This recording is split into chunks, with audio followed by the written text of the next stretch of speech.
Alright, ladies and gentlemen, welcome back to the channel. I hope you're all having a wonderful day. In this episode, we're going to be discussing all things surrounding dating, specifically dating apps. Yeah, those things that haven't ruined the world of dating whatsoever. No, they are truly wonderful things. Nonetheless, we have this dating app going viral right now. It is trending absolutely everywhere for all the wrong reasons. This dating app simply goes by the name of Her. Now, many of you may have heard of this app, many of you may not have heard of this app. This is actually a lesbian dating app, so obviously this is where women can come together, connect with each other, match with each other, get a date, find the love of their life, etc, etc. It's pretty self-explanatory, right?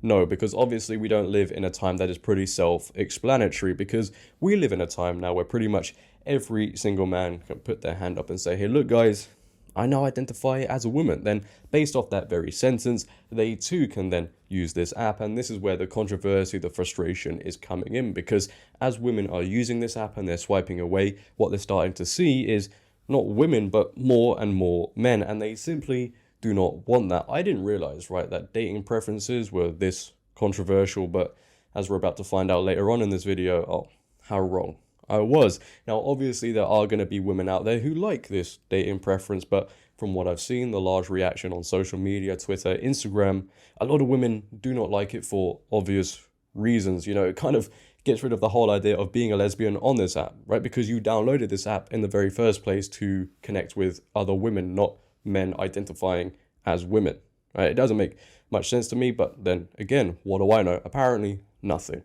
Let's check out this article very briefly by Redux that goes into a little bit more detail and a little bit more context surrounding this whole situation. From Her to Him, the downfall of a lesbian dating app. Boasting 1.5 million users in 55 countries, Her is undeniably the largest and most recognizable lesbian dating app on the market. While debatable now, it appears to have been created with the best of intentions. The app's founder, Robyn Exton, said she first set out to design an app that wasn't just a female version of Grindr. However, over the last few years, Her has become less of a platform for lesbians to mingle and more of a case study in the contagion of gender identity ideology and how it uniquely harms the lesbian community. Without the ability to filter out men who could pick any identity they liked on the app, some female users took it upon themselves to signify that they were only interested in other women. Wow, how controversial. By adding it to their bio or including a photo with logos that signified exclusive same-sex attraction, these women found themselves quite literally forced off the app. Jen, a lesbian user known on Twitter as C-Bucks Rules, told Redux she was suspended after adding no trans women to her bio on Her because she was exclusively same-sex attracted. Shortly after, Jen was suspended. She wrote to Her's customer service and asked why, and received a snarky response from an agent named Devon berating her for using hateful language in her bio and asserting trans women are women. And this is the lovely email on your screen they received. Hi Jen, thanks for reaching out to us. Your account is suspended for phobic/disrespectful speech in the bio of your profile.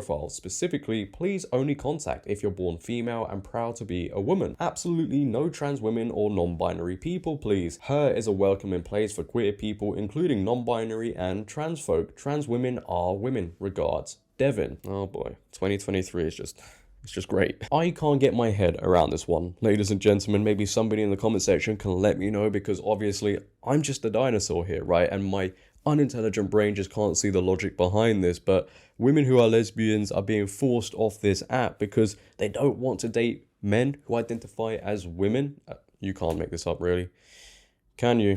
No. And Jen's experience, by the way, isn't the only one, right? There are plenty more out there, which is the worrying thing. People are being essentially forced to connect with people, swipe across people they don't want to, right? The app wasn't originally designed for that certain demographic. And because this app apparently is the largest lesbian dating app, there is no other place to go, you know, so it's either use this app, come across men, or go away, we don't want you. It's a great business model, it really is. But I mean, where does the line get drawn anyway? You know, do, I don't know, Tinder and what's the other one? Hinge, Bumble start using this? You know, if you're on there and you're looking for a straight person, if you don't want to see people of a certain demographic, a certain community, you then get removed as well. Yeah, actually, I'm going to stop there because I can actually see that one happening in the future. You know, I'm not normally one to offer great answers to the issues going on in the world right now, right? But I think we can all agree there is one just staring at us in the face right now. If this is what is going to happen, okay, why doesn't somebody out there just create a dating app where all the progressives can come together, right? They can all come together and date each other, and we don't have to have another women's space being taken over. Right? It just makes a lot of sense. It is pretty simple, which is probably why nobody's done it, because it's common sense and it's pretty simple, and we just can't simply have that anymore in the world. Hold on a second, I've just checked. There are actually progressive dating apps. This just makes the situation a whole lot worse. Now, the CEO of Her has actually come out and addressed the controversy, arguably the most important person. Apart from the customers themselves, this is the person who will drive the company forward, or shall I say, backwards, right? And instead of making the target audience happy, or shall I say again, ex-target audience, she came out on a Lesbian Visibility Day, I believe, and said, "We see there's a lot of hate right now. Women, if you do not accept men on this dating app, we don't want you. We've grown tired of you. We've grown tired of all the TERFs."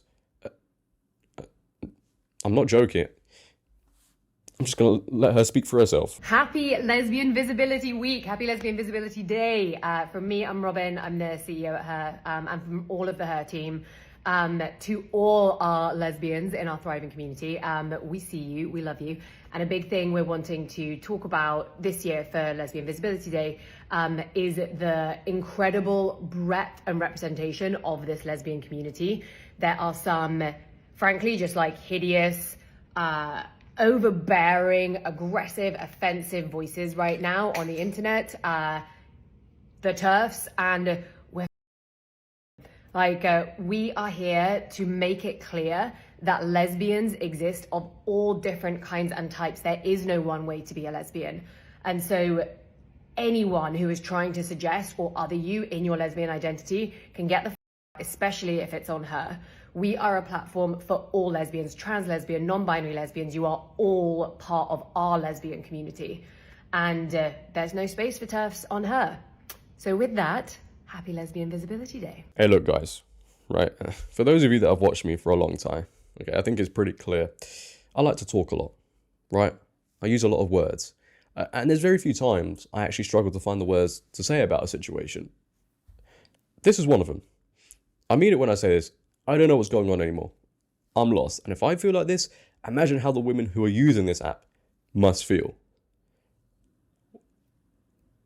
Do I stop the video now? Because I don't know where to go from here. The CEO of this dating app has told the women who use this app, the main target audience or the ex-target audience, that if you do not accept men are going to be using this app as well, we don't want you. We've grown tired of you. Delete the app. Even though you didn't download that app for the very purpose of seeing men. You downloaded that app to see other women, connect with other women, find a potential partner.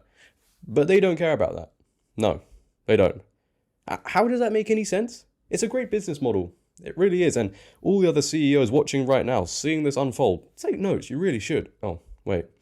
They already are. How have we reached a time, ladies and gentlemen, where people's dating preferences, I can't even believe I'm saying this right now, people's dating preferences come underneath the umbrella of all of these buzzwords. If you're a lesbian and you don't want to date a man identifying as a woman, that makes you transphobic. That's bigotry. Does that make straight people evil and mean as well? Does that make me evil because I only like to date real women? Does that make me transphobic? The obvious answer is no, right? But it's all me, and then if things don't go my way, then everybody else has to face the consequences. It just doesn't make any sense. But the main message to take away from this, it doesn't matter who you're attracted to, right? Clearly, even your dating preferences are now offensive to people across the world, on top of everything else. Get me off this planet, please. But that is the end of the video, ladies and gentlemen. Honestly, I can't go on anymore. This is hurting my brain. It really is. If you have enjoyed today, then please, for me, make sure to leave a like rating. If you're new, hit that big red subscribe button and turn on bell notifications so you never miss a video. Until next time, it has been your boy JD. Until next time, until the next episode, it has been your boy JD. Have a great day. Stay safe. Delete these dating apps. I'm out. Peace.